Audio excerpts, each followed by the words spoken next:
আজকের এই আয়োজনে ফাইনাল খেলা ইতিমধ্যে সম্পন্ন হয়েছে। আমরা সবাই অত্যন্ত ধৈর্য ধরে খেলা উপভোগ করলাম।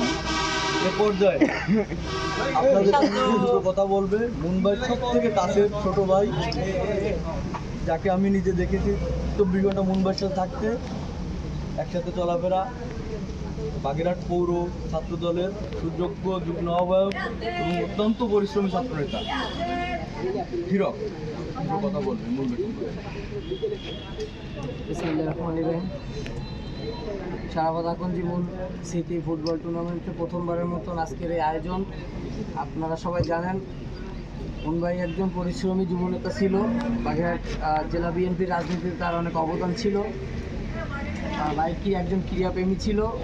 আমরা কখনো তার কাছে যদি কোনো ব্যাপারে গেছি যে ভাই আমরা একটা টুর্নামেন্ট করবো, আমরা ক্রিকেটের জন্য ফুটবলের জন্য আমাদের কিছু লাগবে, সে সবসময় আমাদের সহযোগিতা করেছে।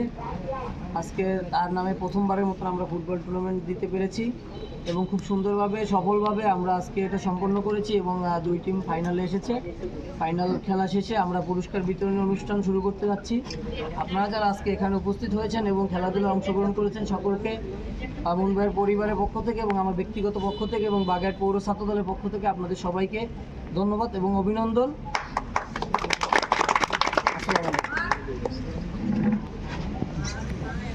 এক একজন করে যারা চ্যাম্পিয়ন নেবার এক একজন করে আসো, বাইরে মেডেল পরা দেবে।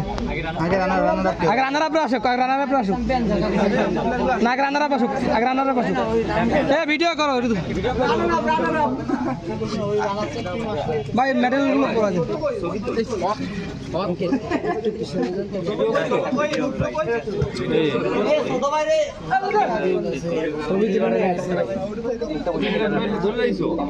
ভিডিও করছিলাম ভাই।